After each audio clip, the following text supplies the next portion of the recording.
Hello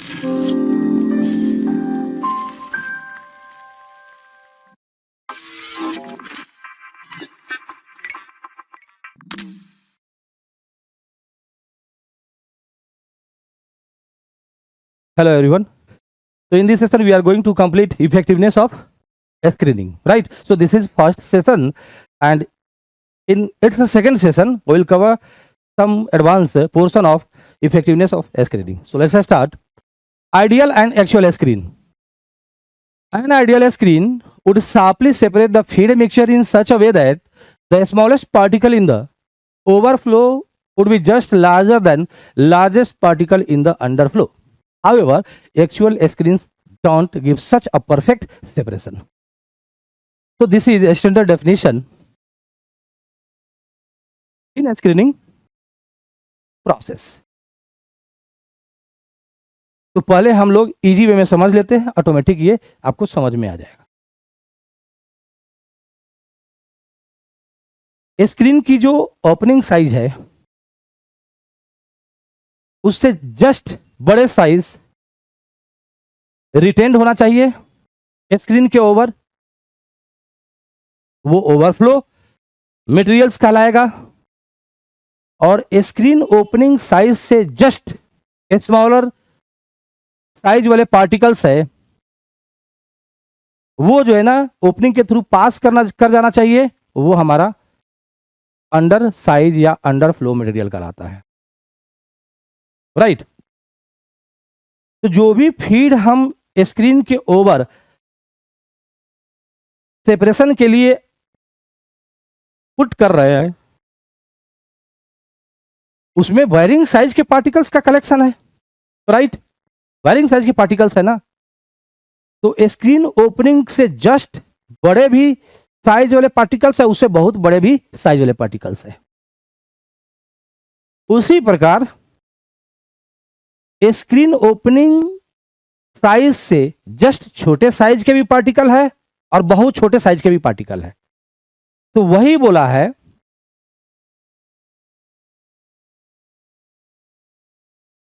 smallest particle in the retained material. उसमें varying size के particles है, retain वाले पार्टिकल्स है, उसके साइज क्या क्या हो सकते हैं, ओपनिंग से जस्ट बड़े और बहुत बड़े भी हो सकते हैं. तो रिटेन्ड में जो स्मॉलेस्ट पार्टिकल है उसका साइज अंडर फ्लो मटेरियल में जस्ट ओपनिंग के साइज के इक्वल भी पार्टिकल का साइज होगा और उससे बहुत छोटे भी होंगे. Smallest particle in overflow is just larger than largest particle in the underflow. This is ideal screening, right? But in actual case, this is not happening. ऐसा नहीं होता है. इसका सेकेंड सेंस क्या है, ओपनिंग साइज से जस्ट बड़ा और उससे बहुत बड़ा सब रिटेन होना चाहिए. ओपनिंग साइज से जस्ट छोटा और बहुत छोटा सब अंडरफ्लो हो जाना चाहिए. ये आपको पता चल रहा होगा ना कि भाई ओपनिंग का साइज ये है तो उससे छोटे साइज वाले पार्टिकल्स जो है ना पास कर जाना चाहिए. ऐसा नहीं होता है. क्यों, वो देखिए. In general the probability of particle passing through a screen depends very much on the direction और configuration in which the particle approaches the screen. इसको समझने के लिए हम एक्चुअल स्क्रीन को लेके आते हैं.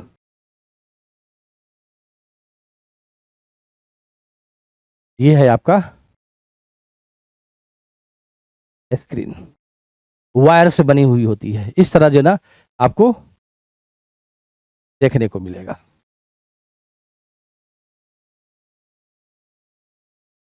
पार्टिकल किसी भी शेप का हो सकता है, इरेगुलर शेप एंड साइज के पार्टिकल्स हो सकते हैं.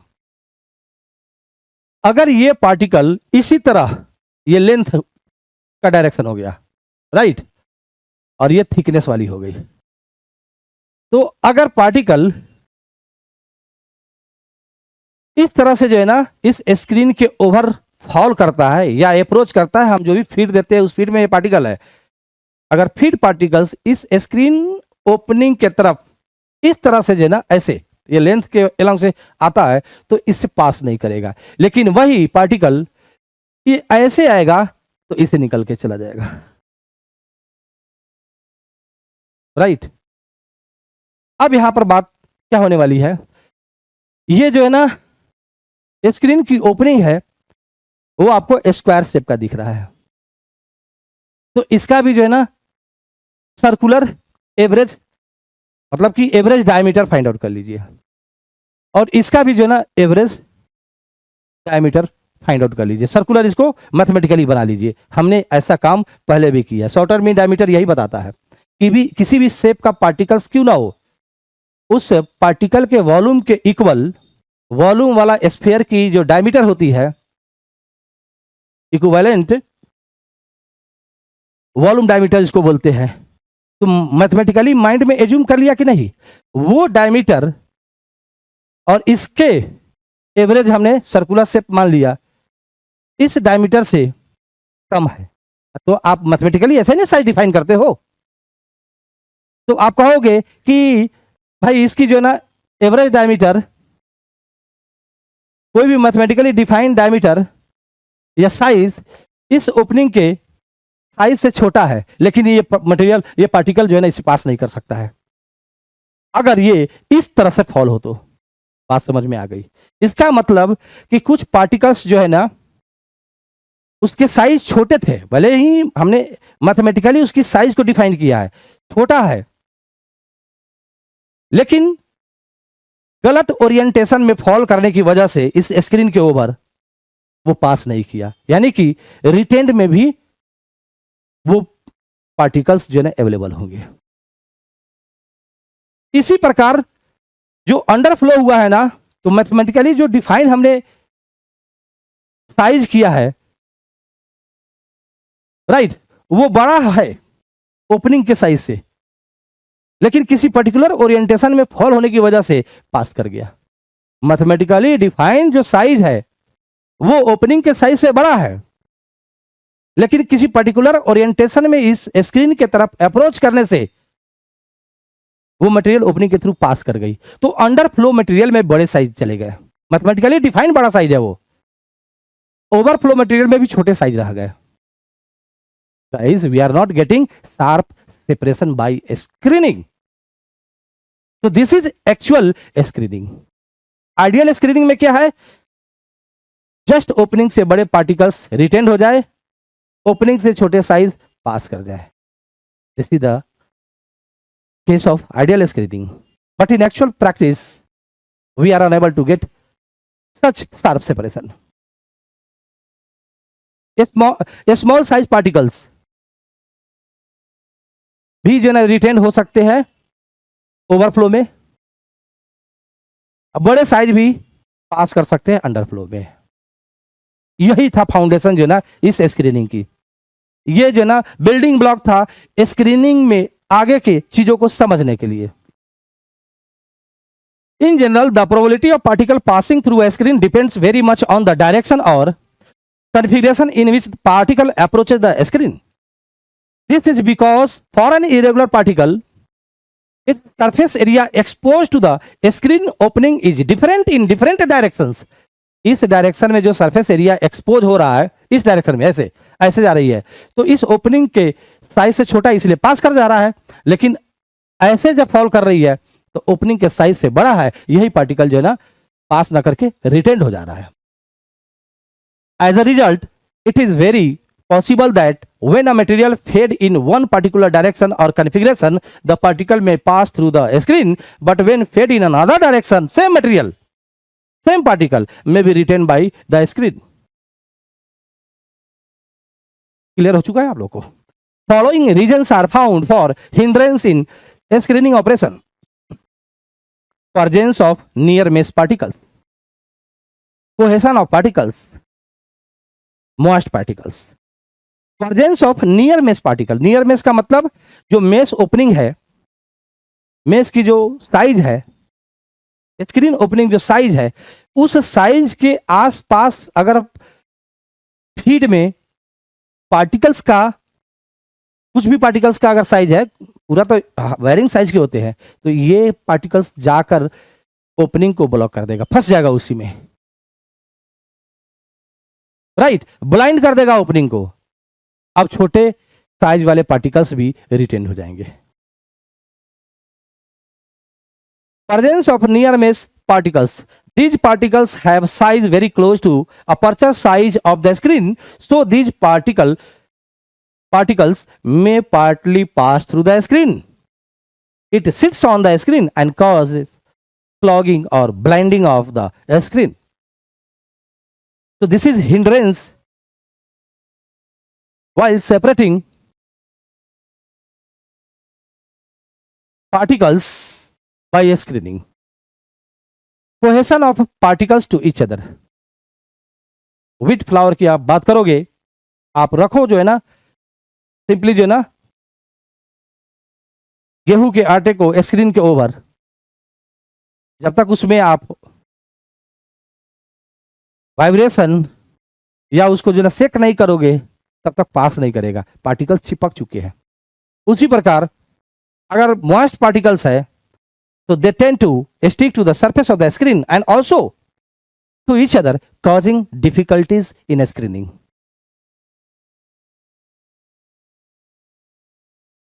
The effectiveness of a screen, often called the screen efficiency, is a measure of the success of a screen in closely separating particles or materials. Particles को separate करने की जो process है उसको किस एक्सटेंट में कर रहा है, that is measured by effectiveness और इफिशिएंसी, राइट। बड़े साइज वाले ओपनिंग से बड़े साइज वाले को रिटेन कर ले और ओपनिंग से छोटे साइज वाले को पास कर दे।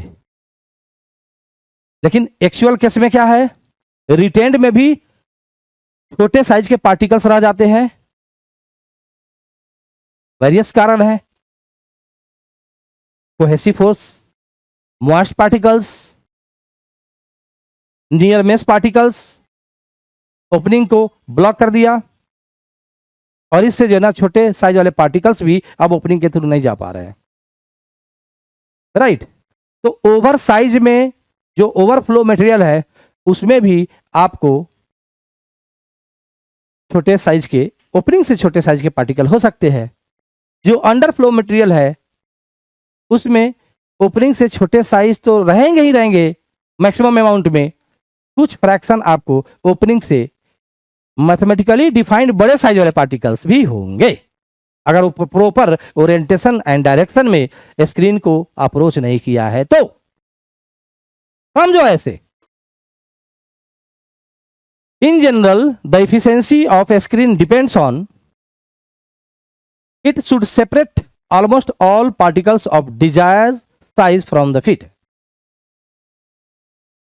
जो डिजायर्ड साइज का पार्टिकल्स है फीड में उसको अलग करना है, वही हमारा प्रोडक्ट है। Product is the collection of desired size particles.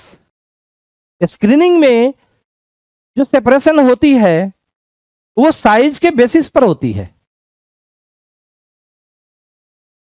Screen opening से बड़े साइज वाले पार्टिकल्स रिटेन्ड हो गए स्क्रीन के ओवर साइज या ओवरफ्लो मटेरियल कहलाता है, एंड स्क्रीन ओपनिंग से छोटे साइज वाले पार्टिकल्स स्क्रीन से पास कर जाता है।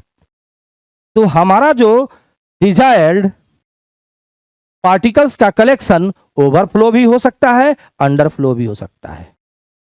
आटे छानने के केस में अंडरफ्लो हमारा डिजायरेबल है और उसमें जो चोकर होते हैं रिटेन्ड हो जाते हैं वो हमारा क्या है, अनडिजायर्ड है। तो ओवरफ्लो मटेरियल या अंडरफ्लो मटेरियल दोनों में से कोई हमारा डिजायर्ड पार्टिकल्स का कलेक्शन हो सकता है। I mean in other words product हो सकता है, राइट। अगर ओवरफ्लो हमारा प्रोडक्ट हो गया, डिजायर्ड पार्टिकल्स का कलेक्शन हो गया, तो अंडरफ्लो हमारा रिजेक्ट हो गया। तो क्या क्या वर्ड्स आया, फीड हमने दिया, उस फीड में हमारा प्रोडक्ट है एंड रिजेक्ट है। प्रोडक्ट क्या है, जो डिजायर्ड पार्टिकल का कलेक्शन है वो हमारा प्रोडक्ट है, अनडिजायर्ड पार्टिकल का कलेक्शन है वो हमारा रिजेक्ट है। बात समझ में आ रही है मेरे भाइयों? ऐसे समझने का, yes, this is trans easy. We understand each and everything from fundamental to top level. No bypass surgery, no shortcut, no जुगाड़ टेक्नोलॉजी। ये फॉर्मूला पढ़ लो और कर लो, वो पढ़ाने वाले को नहीं पता रहता है। अब हम लास्ट में जो कंक्लूजन निकालेंगे ना, उसके बाद बोलेंगे आप ये फॉर्मूला पढ़ लो, रट लो और प्रॉब्लम सॉल्व करते रहना। पहले कराई जाती है, उसके बाद बोली जाती है, पहले ही नहीं बोली जाती कि पढ़ लो, रट लो और कर लो। पहले समझाओ। The desired product should consist of very little number of particles having sizes other than desired size।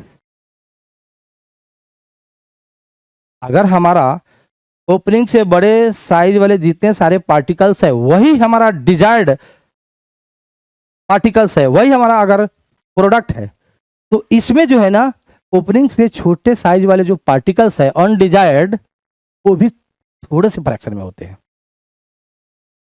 Dear friends, opening से छोटे साइज वाले पार्टिकल्स अगर हमारा डिजायर्ड पार्टिकल्स का कलेक्शन है, प्रोडक्ट है, तो मैक्सिमम अमाउंट में उसमें जो ओवरफ्लो हो गया है, अंडरफ्लो हो गया है, उसमें मैक्सिमम अमाउंट में ओपनिंग से छोटे साइज वाले होंगे, लेकिन कुछ ओपनिंग से बड़े साइज वाले, मैथमेटिकली डिफाइंड बड़े साइज वाले भी पार्टिकल्स होंगे, राइट। सो अनडिजायर्ड का फ्रैक्शन उसमें कम होगा।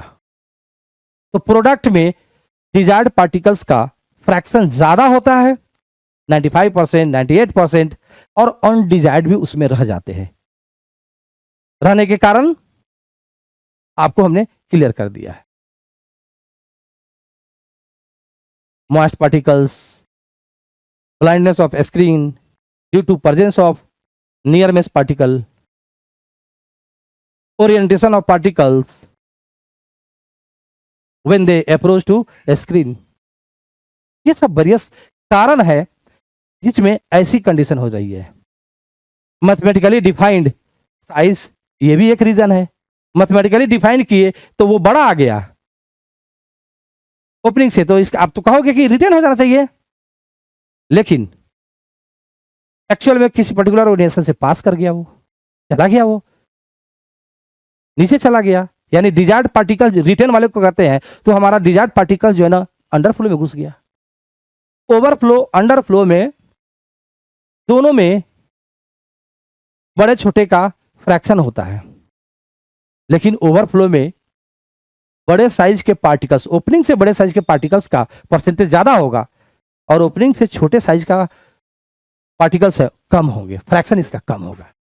अंडरफ्लो में ओपनिंग से छोटे साइज के पार्टिकल्स ज्यादा होंगे और थोड़े फ्रैक्शन में ओपनिंग से बड़े साइज भी होंगे। कौन सा बड़ा साइज? मैथमेटिकली डिफाइंड बड़ा साइज, जो किसी पर्टिकुलर ओरिएंटेशन में फॉल होने की वजह से पास कर गया, लेकिन उसकी मैथमेटिकली जो साइज डिफाइन किए थे वो बड़ा था।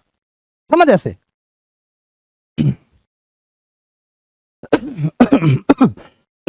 sorry, therefore one of the most general methods of defining a screen effectiveness is recovery into rejection। Recovery, product को ऑब्टेन करना, डिजायर्ड पार्टिकल्स को ऑब्टेन करना एंड अनडिजायर्ड पार्टिकल्स को स्क्रीनिंग के द्वारा फिल्टर कर लेना। रिकवरी है, रिजेक्शन है, इन दोनों का प्रोडक्ट स्क्रीन इफिशिएंसी और इफेक्टिवनेस कहलाती है। बात समझ में आ गई? Recovery into rejection, right? Dear friends, this is mesh, wire से इसे बुना गया है।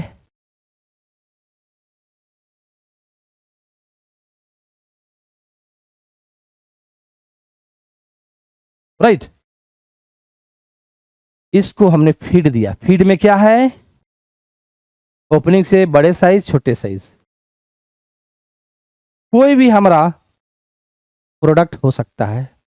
जो प्रोडक्ट होगा उसको छोड़कर दूसरा रिजेक्ट होगा। बड़े साइज वाले भी हमारे प्रोडक्ट्स हो सकते हैं, राइट? छोटे साइज वाले भी प्रोडक्ट हो सकते हैं। अगर बड़े साइज वाले प्रोडक्ट हुआ, प्रोडक्ट मीन्स डिजायर्ड पार्टिकल्स का कलेक्शन, तो छोटे साइज वाले क्या हो जाएंगे? ऑटोमेटिकली रिजेक्ट हो जाएंगे ना। बोलिए, अगर एक साइज वाला जो है ना प्रोडक्ट हो गया तो दूसरा साइज वाला क्या हो जाएगा? रिजेक्ट हो जाएगा, राइट?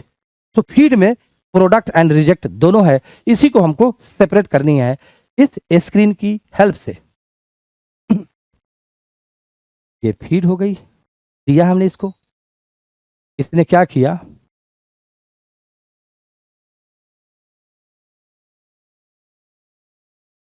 ओवरफ्लो एंड अंडरफ्लो कराया। रिटेंड हो गए, पास कर गए, रिटेंड और स्क्रीन ओपनिंग से पास हो गए।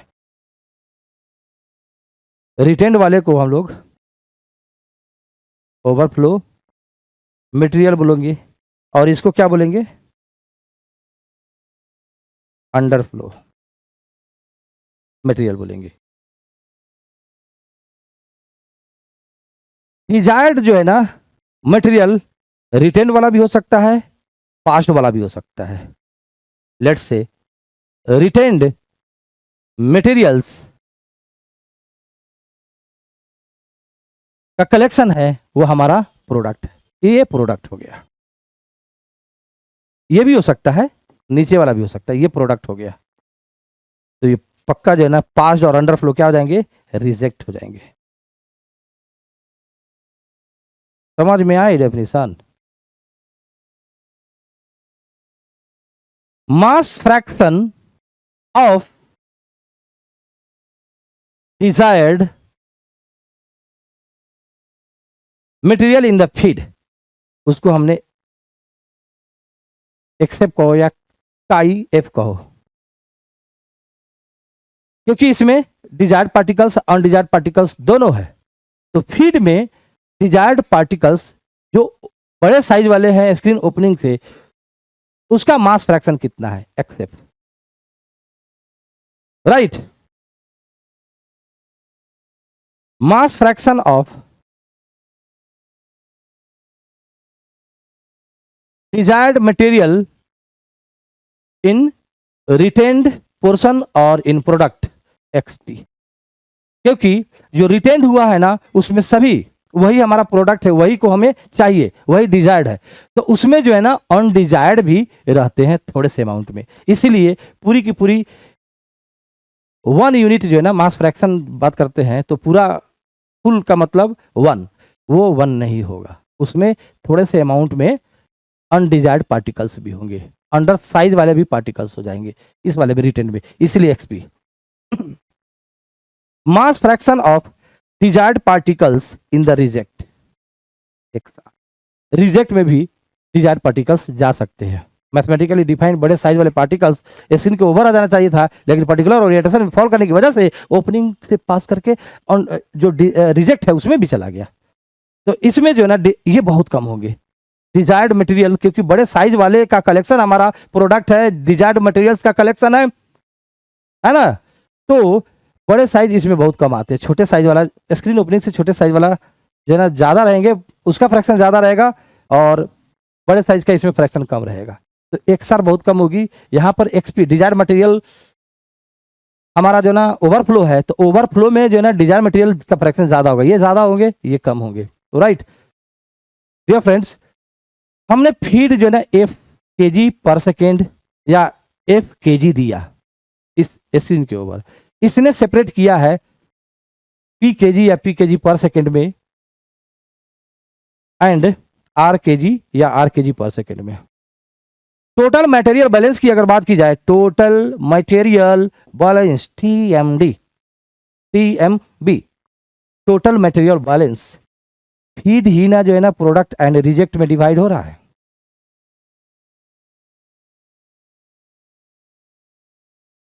F is equal to P plus are.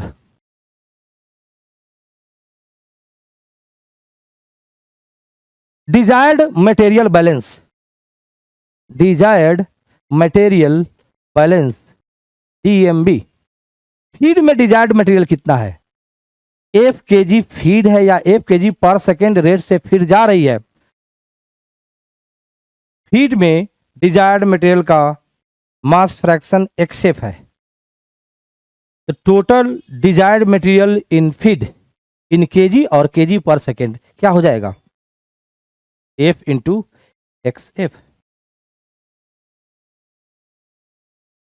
इतना केजी या इतना केजी पर सेकेंड डिजायर्ड मटेरियल फीड में है, जाएगा कहां, प्रोडक्ट में जाएगा एंड रिजेक्ट में जाएगा। तो this is desired material balance equation, undesired material balance equation.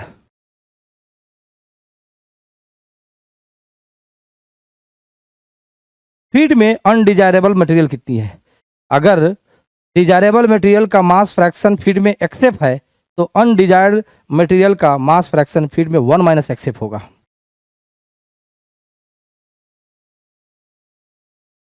Desired material का मास फ्रैक्शन प्रोडक्ट में एक्सपी है तो अनडिजायर्ड मटेरियल का मास फ्रैक्शन प्रोडक्ट में क्या होगा, 1 minus XP.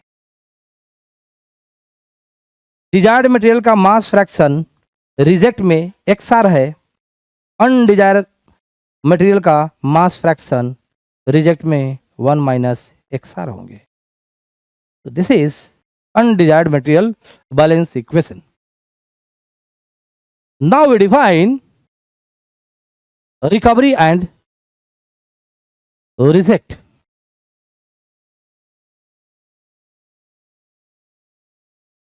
Recovery, desired materials in the product divided by desired material in the feed. Desired material in the product P XP, desired material in the feed F X F. This is recovery.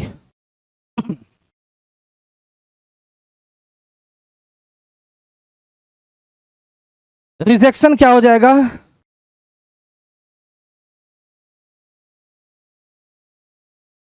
Rejection undesired material in the reject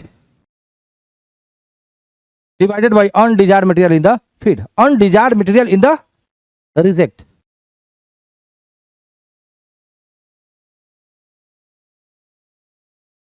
upon undesired material in the feed. इसी दोनों का product हमारा screen effectiveness और efficiency कहलाता है। बोलो, अब याद करने की जरूरत है, कॉन्सेप्चुअल डेफिनेशन था ये, उससे हमारा काम हो गया और इतना ही कॉन्सेप्ट हम लोग को इस सेशन में लर्न करना था। अब इसको जो है ना थोड़ा सा और रिफाइन करेंगे, वो अलग बात है, लेकिन इतना ही पढ़ना था बस। किसी और फॉर्म में हम इस इक्वेशन को देखेंगे, उसी का डिस्कशन करना बचा हुआ है। अब कोई कॉन्सेप्ट इसमें नहीं है, बस इसी के लिए फॉर्मूला पढ़ ले हम, हैं बताओ तो। इतना बड़ा एक्सप्रेशन जो है ना केवल माइंड से याद रहेगा ये।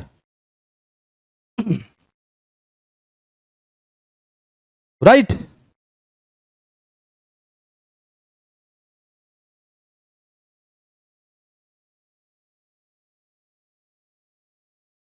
Undesired material in the reject, हम फाइंड आउट कर लेते हैं, वही था ना ये, undesired material in the reject upon undesired material in the feed, ये वाला कैलकुलेट कर लेते हैं अनडिजायर्ड मटेरियल बैलेंस इक्वेशन से। Undesired material in the feed is equal to undesired material in the product plus undesired material in the reject. Feed में undesired material कितना है, वही ना प्रोडक्ट एंड रिजेक्ट में गया है, प्रोडक्ट में अनडिजायर्ड मटेरियल कितना है, रिजेक्ट में अनडिजायर्ड मटेरियल कितना है, यही चाहिए था ना मुझे। R 1 minus X R is equal to F 1 minus X F minus P into 1 minus X P. इसी को डिवाइड करना है ना, फीड में अनडिजायर्ड मटेरियल कितना है। जैसे ही डिवाइड आप करोगे ये क्या बन जाएगा, 1 बन जाएगा, तो क्या बनेगा 1, ये वाला वैल्यू इधर रख देना है, 1 माइनस प्रोडक्ट में अनडिजायर्ड मटेरियल कितना है डिवाइडेड बाई फीड में अनडिजायर्ड मटेरियल कितना है, राइट। इफेक्टिवनेस अब क्या आया, P x P upon F X F F X F into 1 minus undesired material in the product कितना है upon undesired material in the feed कितना है, बस ये आया। P अपॉन एफ इधर भी है, P अपॉन एफ इधर है, तो P अपॉन एफ जो है ना मास फ्रैक्शन के टर्म में डिफाइन कर लेते हैं, राइट। तो डिजायर्ड मटेरियल बैलेंस करने जा रहे हैं। डिजायर्ड मटेरियल बैलेंस, फीड में डिजायर्ड मटेरियल कितना है, वो कहाँ कहाँ जाएगा, प्रोडक्ट में जाएगा, रिजेक्ट में जाएगा। एफ एंड पी में हमें रिलेशन चाहिए, तो आर को भी जो है ना रिप्लेस करना पड़ेगा एफ एंड पी से। Total material balance P is equal to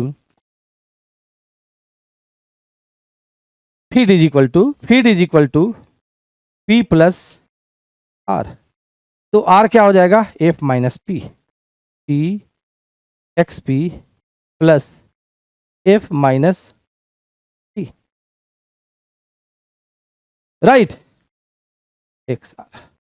तो यहां से आपको जो है ना P अपॉन एफ कैलकुलेट होके आएगा X F minus X R upon X P minus X R. हमने कुछ नहीं रटा है, लेकिन आइए थोड़ा ट्रिक देख लीजिए। एफ एंड आर, यहाँ P है तो जो है ना इसमें से P मिसिंग है, बचता कौन है, फीड एंड रिजेक्ट। यहाँ F है तो इसमें से जो है ना F मिसिंग रहेगा, तो बचेगा कौन, P एंड R। तो P upon F X F minus X R upon X P minus X R आया आनंद, क्योंकि एक्स पी एक्स आर से बड़ा होती है, इसलिए यहाँ पर हमने जो बचे हुए हैं ना तो बड़े में से छोटे को करना है, ऊपर भी जो ना बड़े में से छोटे को करना है। बात समझ में आ गई। ये ट्रिक बताए हैं P अपॉन एफ की वैल्यू याद करने के लिए। P अपॉन एफ उठा कर ले जाकर यहां पर रख दीजिए डियर बंधु। P upon F, P upon F, P X P upon F X F, ये होता है रिकवरी। P अपॉन एफ के जगह पर आप क्या रखोगे, X F minus X R, F है ना P अपॉन एफ, तो X P minus X R. This is P upon F, P X P upon F X F.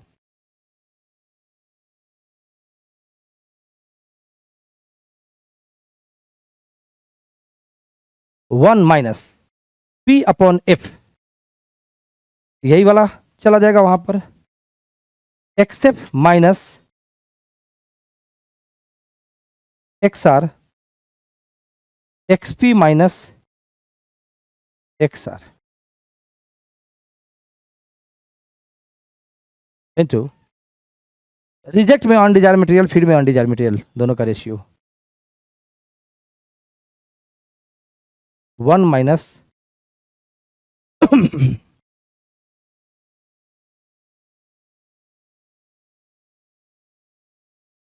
1 minus XP है, प्रोडक्ट में undesired material 1 minus XP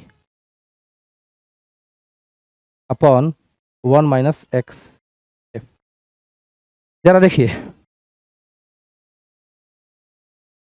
recovery आपको याद रहेगा PXP upon FXF। P upon F को आप याद कर लीजिए इस ट्रिक से, इतना याद रहेगा। अब क्या करना है, into 1 minus this value into 1 minus XP upon 1 minus XF, यही से सारा काम उधर हो गया। इतना को कॉन्सेप्ट से याद कर लीजिए एंड देन जो है ना इसी से यहाँ पर कर लीजिए, और हर 10 दिन 15 दिन पर रिवाइज करते रहिए कि ऐसे करके इसको याद करना है। कहियो जो है ना लोड नहीं पड़ने वाला है आपको इसको मेमोराइज करने के लिए, राइट। तो इस जगह पर मैं लिख देता हूं, खाली छोड़ा था आप लोग के लिए, एक बार सर्व तो करके दिखाए। Recovery into rejection, recovery PXP upon FXF, P upon F, P है तो भाई जो है ना गायब रहेगा मास फ्रैक्शन से P वाला term, XF minus XR, P upon F, F है तो F मिसिंग रहेगा, XP minus XR, P upon F, P into XP, F into XF, this is recovery. अब इसी से जो है ना सेकेंड वाला पार्ट जो रिजेक्शन है वो डिफाइंड हो जाएगा, ये उठा के सेम रख देना है, XF minus XR upon XP minus XR। इसी से जो है ना इसके बगल वाला भी डिफाइन कर लेना है, 1 minus XP upon 1 minus XF। तो हम जब करके दिखा दिए तो आप भी इसी तरह मेमोराइज करके रखिएगा। This is efficiency and feed rate plot. Efficiency जो है ना जब इधर से 0 फीड रेट से अगर बढ़ेंगे तो इफिशिएंसी बढ़ती हुई जाएगी, बढ़ते बढ़ते मैक्सिमम होगी और फिर उसके बाद इफिशिएंसी घटेगी। तो this feed rate where efficiency और effectiveness of screening is maximum is called critical feed rate, right. इस तरह से जो है ना इफिशिएंसी फीड रेट के साथ वेरी करता है। This is a master problem, हम लोग समझने का प्रयत्न करते हैं।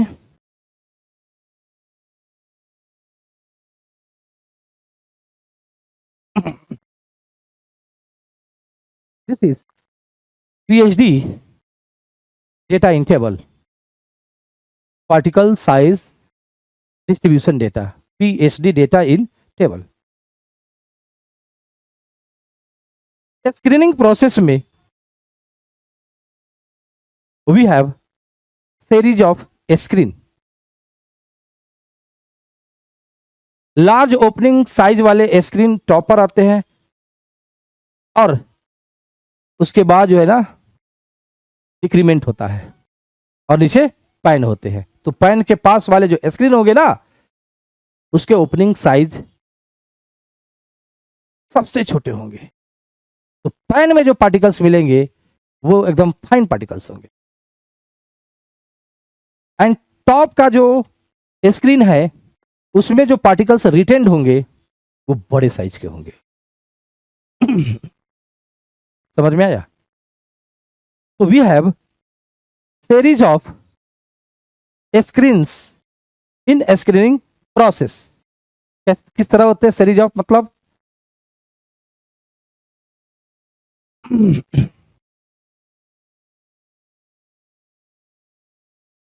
फर्स्ट स्क्रीन टिफिन बॉक्स जो होता है ना उसी तरह, फिर उसके नीचे फंसाइए, सेकेंड, थर्ड, इसी तरह जो है ना आपको नीचे क्या मिलेंगे, पेन रहेंगे। दिस इज बॉटम में हमने पेन रख दिया।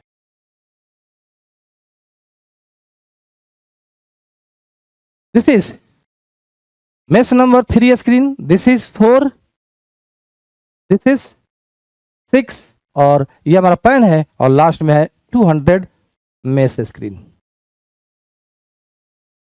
मेश नंबर क्या होती है? नंबर ऑफ स्क्रीन ओपनिंग पर लीनियर इंच। 200 मेश स्क्रीन का मतलब क्या हुआ? 1 इंच लेंथ में काउंट करोगे ओपनिंग कितना है? 200। तो उस स्क्रीन को 200 मेश स्क्रीन बोलते हैं। मेश नंबर 200 3 है, तो 1 इंच लेंथ में नंबर ऑफ स्क्रीन ओपनिंग 3 होंगे और उसी 1 इंच में 200 है। तो स्क्रीन का साइज देखो कितना छोटा होने वाला है। इसमें वायर के डायमीटर भी चेंज होते चले जाते हैं, राइट। हायर मेश नंबर जब आप रखते हो तो उसमें वायर की डायमीटर भी पतली पतली लगती है। तो this all are available in market, commercially सब अवेलेबल है, राइट। तो इस तरह से कहानी है। इस टेबल की जो डेटा है वो ऐसे दिया हुआ है -3 + 4, इस तरह से डेटा दी जाती है। मेश नंबर 3 से पास किया हुआ और 4 के द्वारा रिटेन किया हुआ, ऐसे डेटा दिए जाते हैं। -3 + 4, -4 + 6, -6 + 8, -6 से पास करना और 8 पर रिटेन होना। इंक्रीमेंट दिखा रहा है कि जो है ना 6 के बाद 8 है, 8 के बाद 10 है, राइट, 10 के बाद 14 है। इसी तरह बगल में क्या है? हमने इसको फीड दिया, हमने इसको दिया, क्या दिया? फीड। उससे जो पास करके जाएगा वो इसके लिए फीड बनेगा, उससे पास करके जाएगा इसके लिए फीड बनेगा, उससे पास करके जो नीचे जाएगा इसके लिए फीड बनेगा। तो हम ऐसा बोल सकते हैं सब स्क्रीन के लिए, जितने सारे स्क्रीन है सबके लिए फीड की वैल्यू है। एक फीड जो हमने दिया ना, तो जो ओवरफ्लो रह गया वो ऊपर ही रह गया, जो अंडरफ्लो इसका इस स्क्रीन का है वही सेकेंड का फीड कहलाएगा। डियर फ्रेंड्स, सभी स्क्रीन के जो फीड जा रहे हैं उन सब में डिजायर्ड मटेरियल का फ्रैक्शन होंगे एंड अनडिजायर्ड मटेरियल का भी फ्रैक्शन होगा। तो feed given to screen has percentage of desired material, वो यहां दिया गया है। फीड में डिजायर्ड मटेरियल का परसेंटेज कितना है? जितने सारे स्क्रीन को जा रही है उन सबके फीड में डिजायर्ड मटेरियल का परसेंटेज कितना है? 3 से पास कर गया, 4 पर रिटेन्ड हुआ, राइट।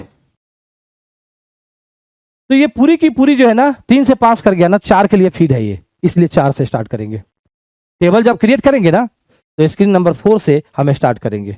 यहां से ये 4, अब अपने हिसाब से जो है ना टेबल को अरेंज कर ले रहे हैं, 4, 6, 8 और ये जो है ना 200 बन जाएगा।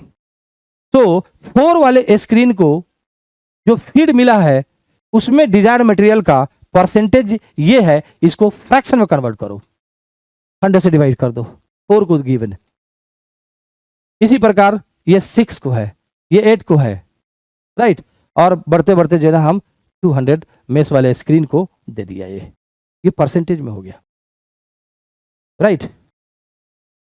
जो मेश 4 है उसमें over size and under size है। तो ओवर साइज में डिजायर्ड मटेरियल का फ्रैक्शन परसेंटेज कितना है वो परसेंटेज ये है, एंड जो है ना अंडर साइज में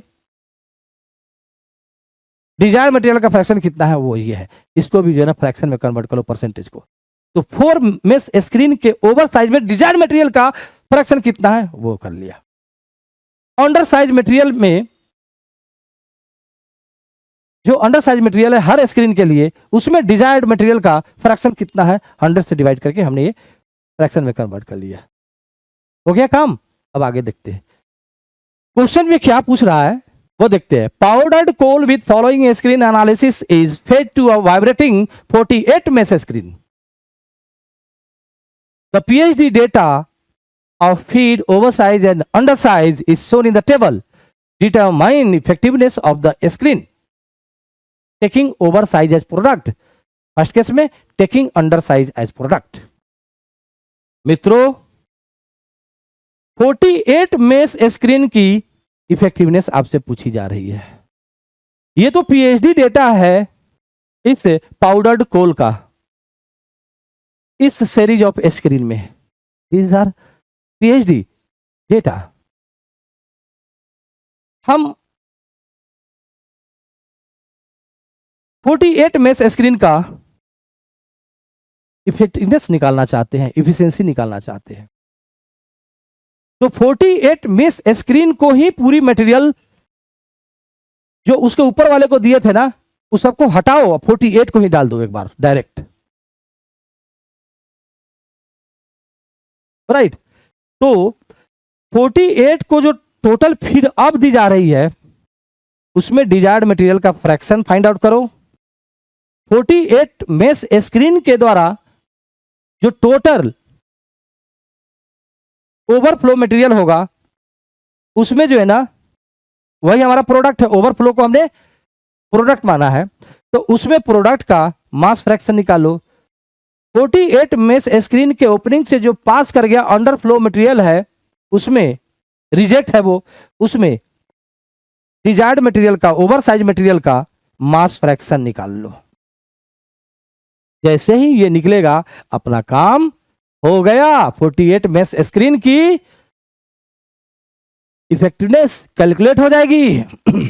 P upon F, X F minus X R, F XP minus X R, XP upon, देखो तुम्हारे सामने में कैसे याद रखते हैं हम, XP upon X F into 1 minus, इसको पकड़ के लेकर आओ, X F minus X R, XP minus X R. और ये जो रखे हो ना यहां पर, इसको जो है ना 1 के साथ काम करो। 1 minus XP, 1 minus X F. केवल हमें X F XP X R चाहिए। इस टेबल से 48 मेश स्क्रीन के लिए हम निकालकर यहां डालेंगे, काम चल जाएगा। 48 मेश स्क्रीन को ही अब ऊपर जो है ना, जितने सारे स्क्रीन है उन सबको हटा लो और पूरी की पूरी जितना फीड यहां पर डाल रहे थे वही पूरा 48 को डाल दो। तो फ्रेंड्स, जो फीड दिया जा रहा है 48 को डायरेक्ट, वो अब कितना होगा? जो 4 को दिया गया था, 6 को दिया गया था, 8 को दिया गया था, 10 को दिया गया था, 14 को दिया गया था, 20 को दिया गया था, 28 को दिया गया था, 35 को दिया गया था, और 48 को आया था छन्ने के बाद। अब ये पूरी वैल्यू जो है ना ऐड कर दो।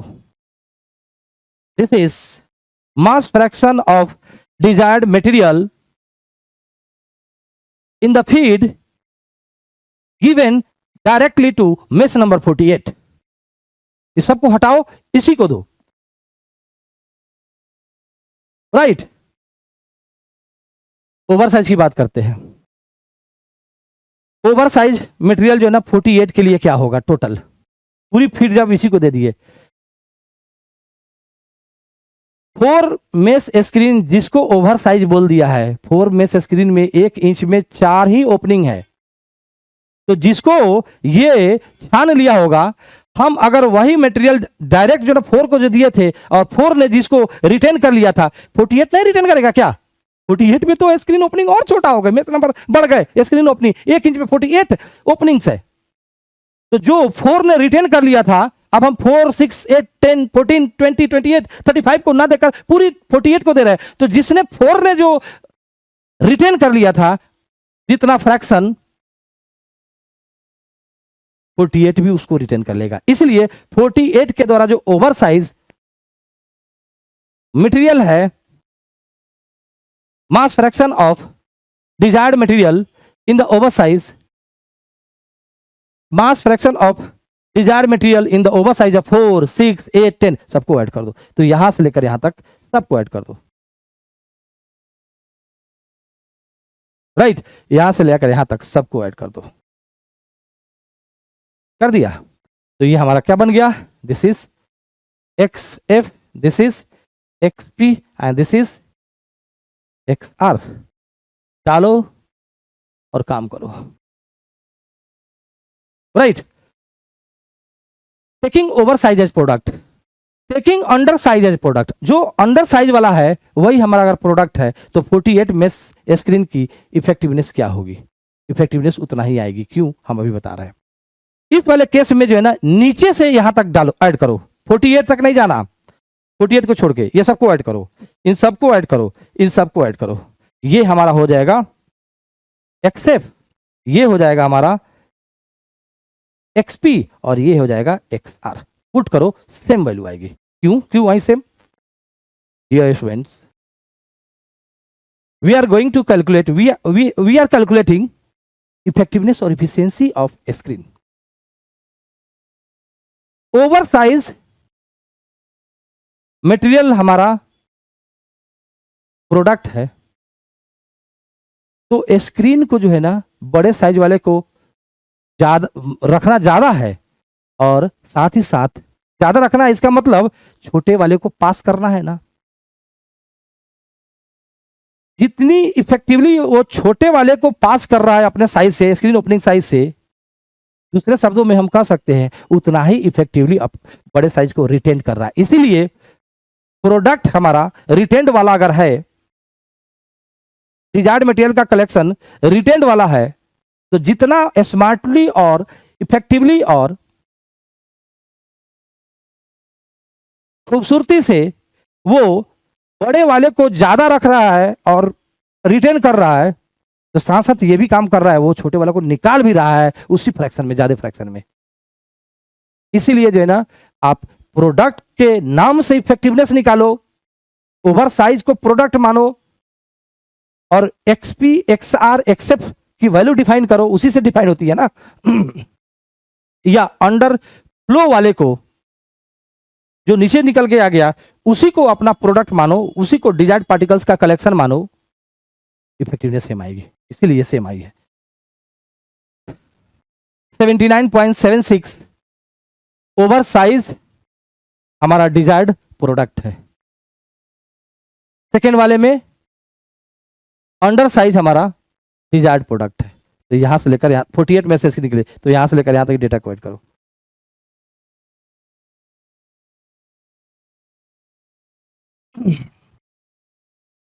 या इन सबको ऐड करके वन में से सब्सट्रैक्ट कर लो, ठीक है। डियर फ्रेंड्स, दो तरीका है इफेक्टिवनेस निकलने का। आज पहले वाले तरीका पर हम लोग काम कर रहे हैं, without computing cumulative mass fraction. इसके बाद वाले सेशन में हम लोग करेंगे क्यूमुलेटिव मास फ्रैक्शन को कंप्यूट करके कैसे इफेक्टिवनेस फाइंड आउट की जाती है, क्यूमुलेटिव मास फ्रैक्शन को कैलकुलेट करके।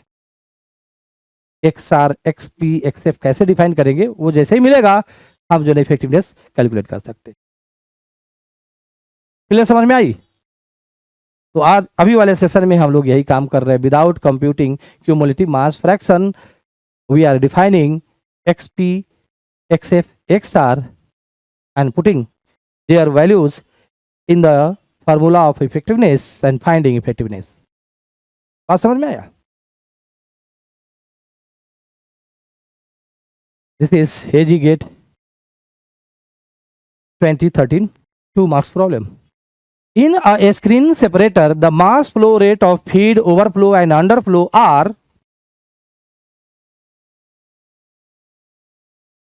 150। ओवरफ्लो को भी हम प्रोडक्ट मान लेते हैं, कुछ भी मान लीजिए, कोई फर्क नहीं पड़ने वाला। ओवरफ्लो को हमने प्रोडक्ट मान लिया और रिजेक्ट अंडरफ्लो हो गया। केजी पर आर है। The mass fraction of the material, desired material in the feed,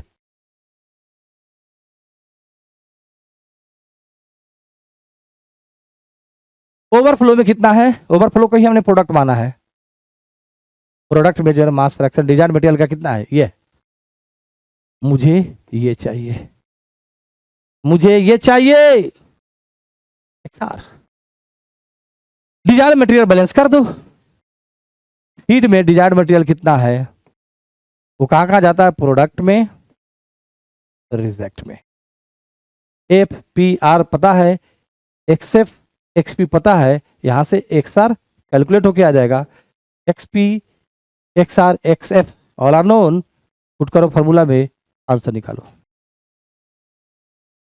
हमारा रिजेक्ट जो है ना डिजायर्ड मटेरियल है, रिजेक्ट को हमने डिजायर्ड मटेरियल माना, मतलब प्रोडक्ट माना, रिजेक्ट को, सॉरी जो अंडरफ्लो है उसी को ध्यान में रखते हुए बोल दिया मैंने, अंडरफ्लो है उसी को मानो क्या,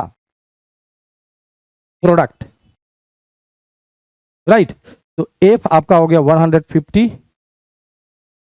रिजेक्ट हो गया आपका, ओवरफ्लो रिजेक्ट है, अंडरफ्लो प्रोडक्ट है, 140 एंड प्रोडक्ट क्या है, राइट।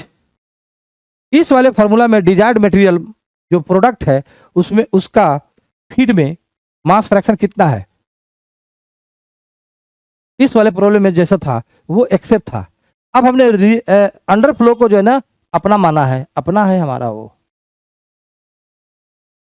राइट, अपना ही सपना में आता है, ध्यान रखिएगा। तो फ्रेंड्स जो है ना थोड़ा सा बुद्धि लगाना पड़ेगा, जो एक्सेप्ट है ना वहां पर ये 1 माइनस 0.9 है, XP है ना, अब मनन करना, चिंतन करना, क्योंकि इस प्रॉब्लम में जो है ना डिजायर्ड मटेरियल का mass fraction feed product feed overflow and reject में दिया हुआ था, हम उल्टा कर रहे थे, रिजेक्ट को ही हम अपना प्रोडक्ट मान रहे हैं, अंडरफ्लो को ही अपना प्रोडक्ट मान रहे हैं, तो उसके हिसाब से डेटा नहीं दिया था। डिजायर्ड मटेरियल हमारा जो है ना फीड में इतना है,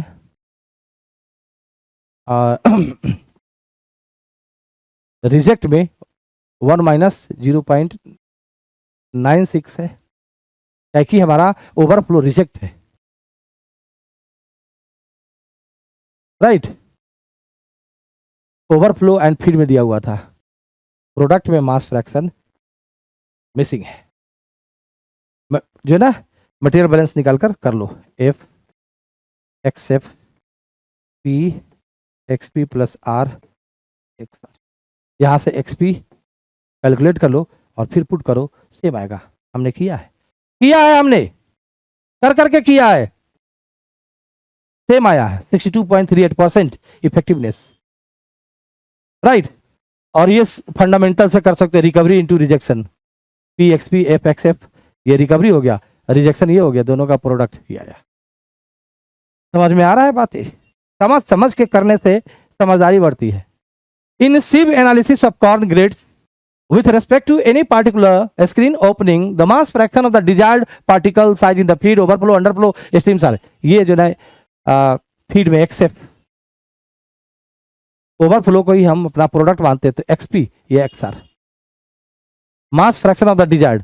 अगर आप अंडरफ्लो को जो है ना मानोगे तो ये 1 माइनस दिस 1 माइनस दिस, अपने हिसाब से डेटा बनाना पड़ेगा। The feed rate of the material on the screen is 10 kg per hour, F दिया हुआ, the mass flow rate for the overflow stream is, overflow यानी ओवरफ्लो को प्रोडक्ट मान लो, तो P की वैल्यू आपसे पूछा जा रहा है।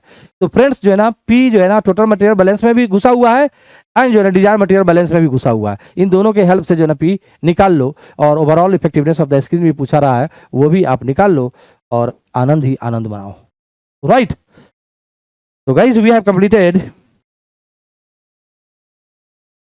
जो गेट रिक्वायर्ड स्क्रीनिंग था वो खत्म कर दिया। तो एडवांस लेवल का है जिसमें हम क्यूमुलेटिव मास फ्रैक्शन की हेल्प से इफेक्टिवनेस कैलकुलेट करेंगे, साथ ही साथ over size feed under size का ग्राफिकल जो है ना रिप्रेजेंटेशन देखेंगे, राइट। बड़ा ही इंटरेस्टिंग है, वो 1 मार्क के लिए है, 2 मार्क्स आएगा, किसी भी मेथड से करो इफेक्टिवनेस, थोड़ी ना चेक करने जा रहा है, उसको आंसर चाहिए, लेकिन 1 मार्क जब आ जाएगा आपको टेस्ट में इस तरह के क्वेश्चन दिखने को मिलते हैं, तो फिर जो है ना उसको आप सॉल्व नहीं कर पाएंगे, राइट। पहचाने के लिए दे देगा इस तरह से जो है ना डायग्राम दे दिया रहेगा, पार्टिकल साइज डिस्ट्रीब्यूशन में इस तरह का कर्व आप लोग देखते होंगे, over size feed reject right. तो पूछ लिया जाएगा ये कि भाई ये वाला कर्व किसका है, राइट। तो यहीं पर हम इस सेशन को क्लोज करते हैं। बहुत बहुत धन्यवाद आप लोगों का कि आप लोगों ने अपना समय लगाकर अपने काम के लिए वीडियो देखा।